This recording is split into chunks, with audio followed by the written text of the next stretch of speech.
Baik, ini dia sebuah cerpen karya Gedung Dharma Romansa berjudul Nar. Kamu tidak akan bisa membayangkan dengan apa yang akan kuceritakan.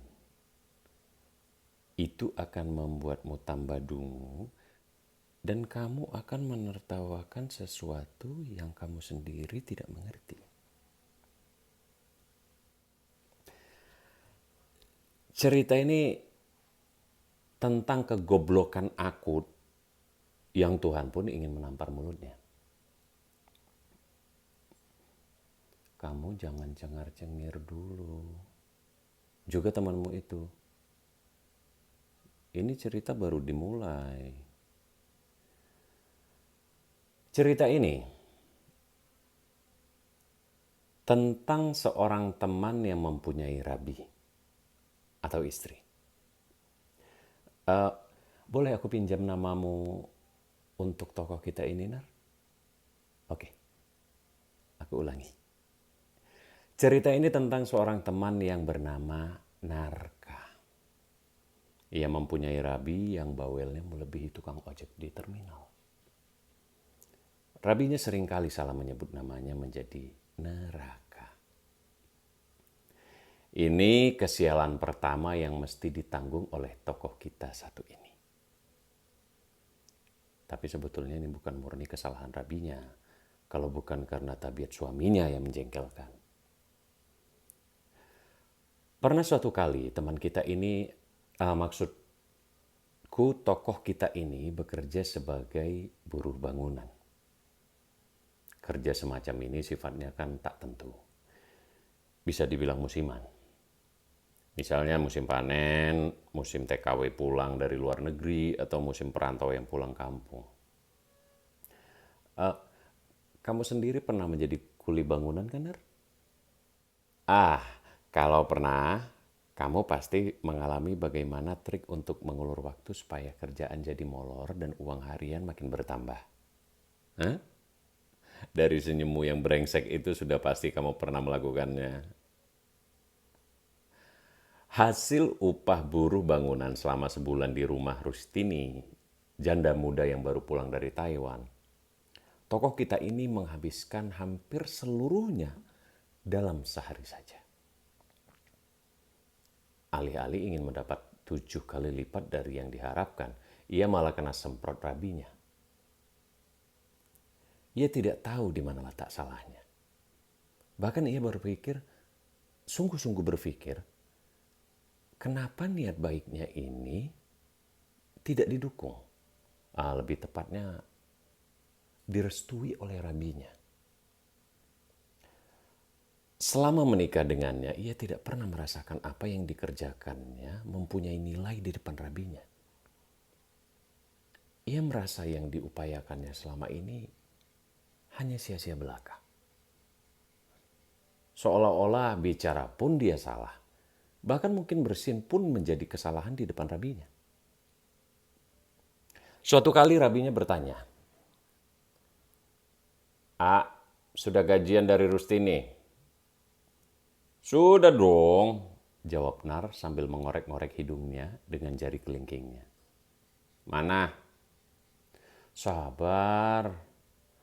Aku bilang kalau ngomong sama aku jangan ngupil. Nar hanya menatapnya sambil lalu. Sekarang mana uangnya? Ada. Kamu tenang aja. Tahu beres. Beres apanya? Beras sudah mau habis. Aku mau belanja ke pasar. Nih, toko kita memberikan beberapa lembar uang kerabinya. Cuma segini.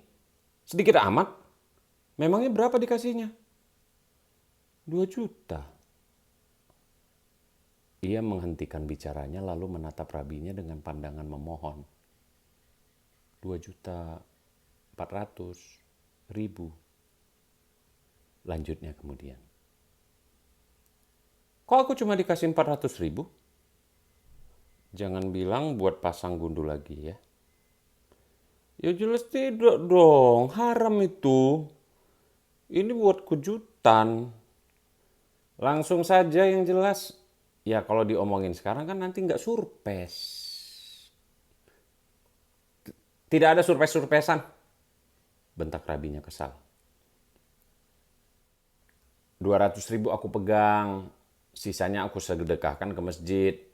Jawabnya dengan raut muka berbinar-binar. Kamu sudah gila? Istighfar kamu.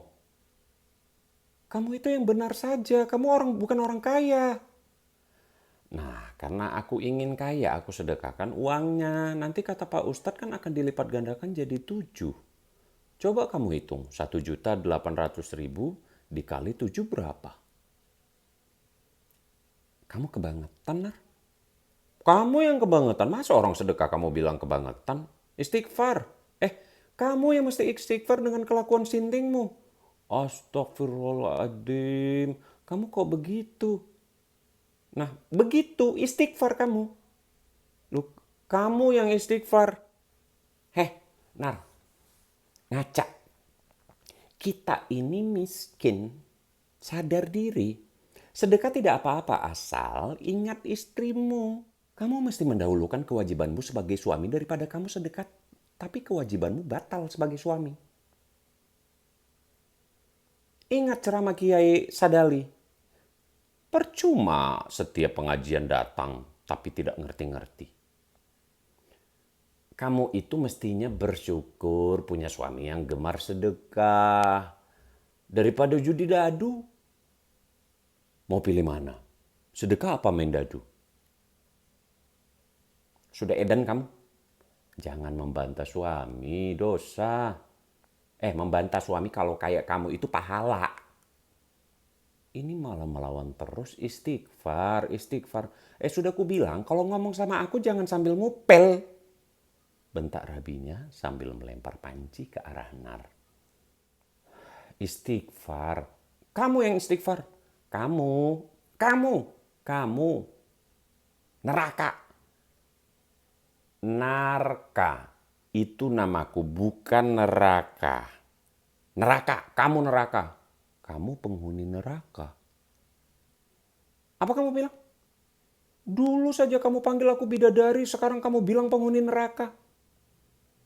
Mana ada bidadari menghuni neraka? Makanya otakmu itu di-setel sebelum ngomong. Dan Rabi teman kita ini, maksudku Rabi tokoh kita ini, masuk ke kamarnya sambil membanting pintu. Persis yang sering kalian lihat ketika pacar kalian marah. Jangan cengar-cengir dulu, terutama kamu, Nar. Paham apa yang aku ceritakan? Oh iya, kamu sudah beristri ya, Nar? Anggap saja waktu pacaran dulu. Kenapa? Sama saja waktu jadi rabimu. Persis. Baik. Aku teruskan ceritanya. Siapa penyanyi dangdut yang kamu suka itu, Nar? Jelas, Diva Fiesta. Tokoh kita ini juga menyukainya. Ia termasuk penggila Diva Fiesta. Impiannya bertemu Diva Fiesta secara langsung baru akan terwujud apabila ia dapat memenuhi syarat dari Kriting dan Becky. 2 preman kampung yang ditakuti sejagat Binarat. Bahwa ia harus bersedia membayar uang jaminan. Ya lebih tepatnya jatah preman. Sebanyak 200.000. Segala soal perihal panggung mesti melewati administrasi kedua bajingan kampung ini. Maka tanpa pikir panjang tokoh kita menyanggupinya. Karena tokoh kita ini tidak memiliki uang sebanyak itu, maka ia membujuk Kriting dan Becky supaya dipekerjakan sebagai tukang parkir acara hiburan dangdut jika ada hajatan di kampung. Dengan senang hati Kriting dan Becky menyanggupinya. Tentu saja mereka menyanggupinya sebab 20% uang dari hasil tukang parkir mesti di-store pada mereka berdua. Sejak pukul 7 pagi, Nar sudah berada di area parkir hajatan. Kriting dan Becky masih molor. Mereka baru pulang melekan dari tempat hajatan subuh dini hari. Beki mengatakan pada tuan rumah bahwa besok pagi Narka akan menggantikan posisi mereka berdua sebagai tukang parkir. Maka sejak pagi hingga malam, Nar mesti bekerja keras demi mendapatkan uang sebanyak-banyaknya. Demi bertemu sang idola Diva Fiesta. Syukur-syukur ia bisa mendapatkan uang lebih untuk rabinya. Sebab kalau tidak, kiamat kecil akan kembali terjadi di rumahnya. Tapi ngomong-ngomong, sampai sekarang kamu masih ngefans sama Diva Fiesta, Nar? Sorry, aku potong dulu ceritanya. Bagaimana? Oh, masih. Masih suka ya? Luar biasa memang teman kita satu ini. Zaman sudah berubah, lakon sudah berubah, tapi masih menyukai cerita lama. Tapi baiklah, memang cinta kadang dapat membuat seseorang bersikap tidak wajar. Meskipun stok lama dan orangnya sudah tidak ada, tetap saja masih menyukainya. Tapi di cerita ini, aku hanya meminjam namamu, Lonar. Memang cerita hidup itu kadang ada mirip-miripnya. Contohnya ketika kita sedang mendengarkan cerita, kemudian senyum-senyum sendiri, artinya itu ada gejala kemiripan dengan kisah masa lalunya. Emosi-emosi, kesedihan, kegembiraan, kemarahan, itu semua masih sama sejak Nabi Adam diusir dari surga. Cerita-ceritanya sama. Hanya orang-orangnya, tempat kejadian, dan waktunya yang berbeda. Nah, kita ini orang usiran dari surga. Kenapa kamu senyum-senyum, Nar? Apa? Diterusin ceritanya. Oh, iya ya, tenang. Cerita ini pasti aku selesaikan sesuai dengan apa yang kamu harapkan. Pukul 7 malam, Keriting dan Beki baru tiba di lokasi. Tempat pertama yang dituju sudah tentu parkiran. Lahan lengket untuk modal saweran. Bukan begitu hobi pemuda di kampung kita, Nar? Hah? Saweran adalah candu bagi setiap pemeluk dangdut garis keras. Kamu sendiri pemeluk teguh. Hah? Tentu aku juga. Bagaimana mungkin dangdut kelas kampung dilepaskan dari saweran? Tentu kita akan dicap murtad bagi penikmat dangdut kelas jelata. Hah? Dapat berapa, Nar? Tanya si Beki. Memakai celana cutbray kedodoran yang menutupi ceker dan sendal jepitnya. 1 juta, Nar berbohong. Totalnya ia mendapatkan 1.727.000. Tentu aku tahu karena aku ikut menemani tokoh kita ini dari pukul 3 sore sampai waktu maghrib. Jadi aku meminta uang tutup mulut padanya. Tidak banyak memang, hanya 200.000. 1 juta? Wah, lumayan juga. Begini saja, Nar. Daripada repot-repot menghitung, mending buat kamu 300.000, kami 700.000. Setuju? Sip. Terima kasih, Nar. Belum sempat menjawab, Keriting sudah memotongnya. Jangan lupa dipakai baik-baik uangnya ya. Diva Fiesta sudah menunggu di panggung. Beruntung kamu aku kasih kesempatan. Lanjut Keriting sambil melenggang ke arah keramaian yang kemudian diikuti Beki. Terus yang jaga parkiran siapa? Tanya Nar. Udah, tinggal aja, aman. Tokoh kita tersenyum lebar. Ia menerobos lalu lalang orang, bukan ke arah panggung, melainkan pulang ke rumahnya. Sesampainya di rumah ia mandi, berganti pakaian dan tentu pakai minyak wangi yang baunya mirip sabun mandi. Ini semua demi Diva Fiesta. Bergoyang bersama Diva Fiesta adalah impian setiap pemuda untuk mencium aroma tubuhnya dan menatap aurat kecantikannya dari dekat. Maksudnya aura kecantikannya. Lanjutannya? Sabar, Nar. Poin pentingnya bukan pada tokoh kita yang bergoyang dengan diva fiesta. Tentu kamu sudah tahu dan kita bisa membayangkan bagaimana adegan teman kita ini. Maksudku tokoh kita ini bergoyang dengan diva fiesta. Persis seperti kamu, Nar. Cengar-cengir mirip kambing sawah. Sekarang kita lewati adegan panggung diva fiesta. Kita fokus pada tokoh fenomenal yang bahkan belum disebut dari cerita-cerita masyhur di kampung ini. Selesai menuntaskan hasratnya bergoyang bersama diva fiesta, tokoh kita gentayangan di seputar keramaian.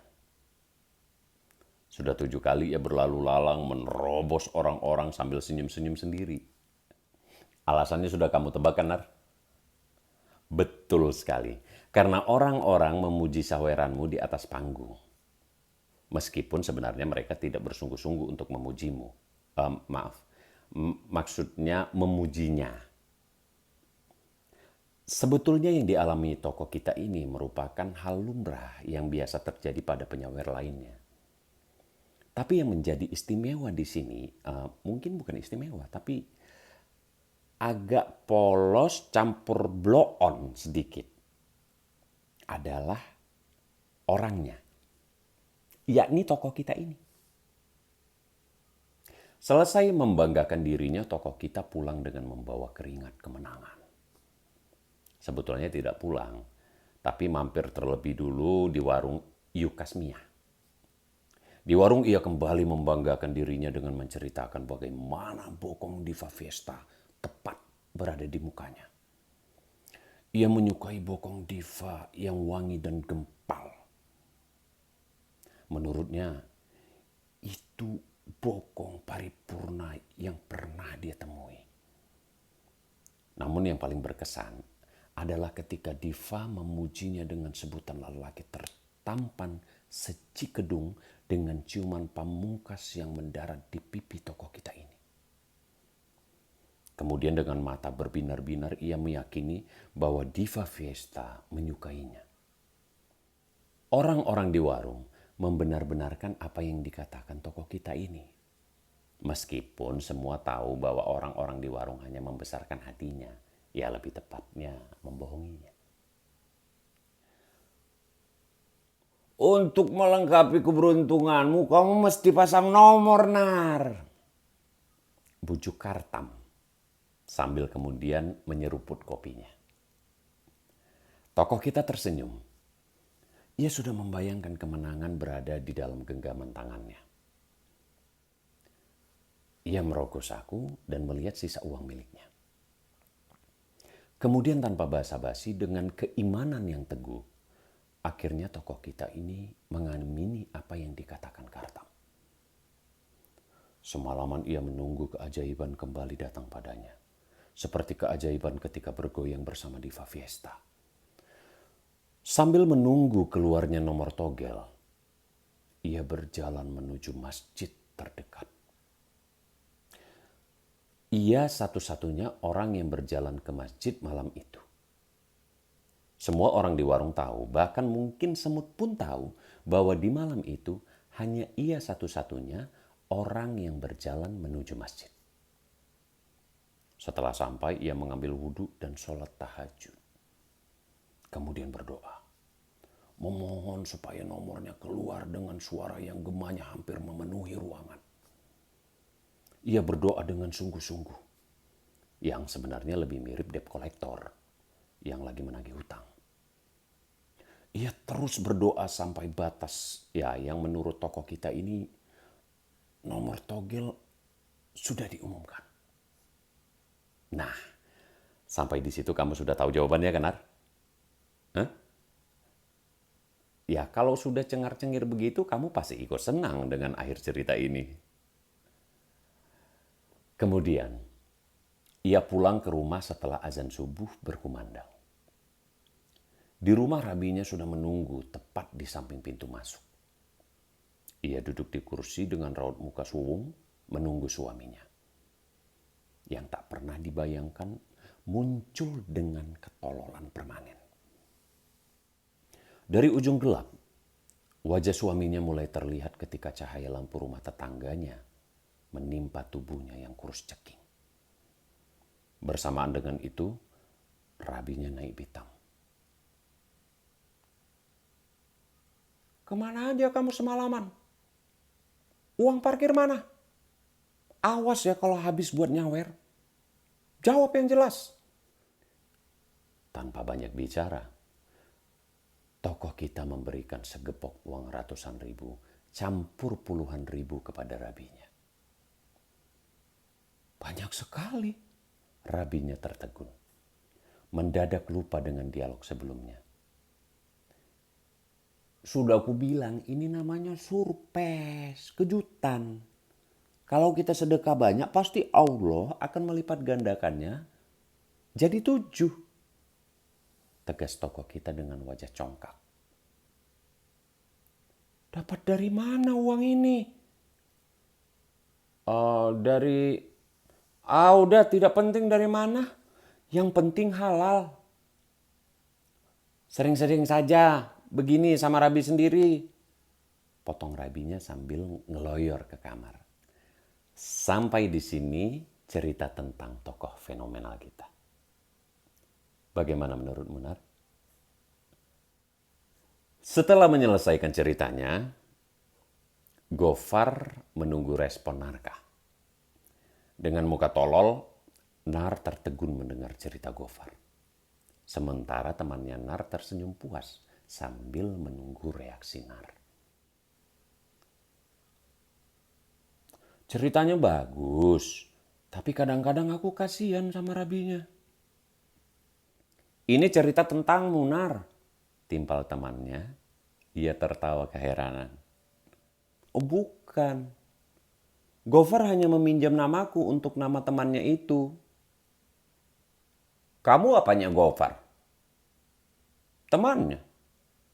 Ya sudah. Masa ini aja nggak paham? Kamu yang nggak paham. Kamu pikir baik-baik. Itu cerita sama nggak dengan pengalamanmu? Ya ceritanya sama, orangnya yang beda. Sekarang kamu paham kan? Betapa dungunya tokoh kita ini, ujar Gofar sambil menepuk pundak temannya Narka. Kemudian ia pergi begitu saja meninggalkan Narka dan temannya yang masih melanjutkan debat tololnya. Terima kasih.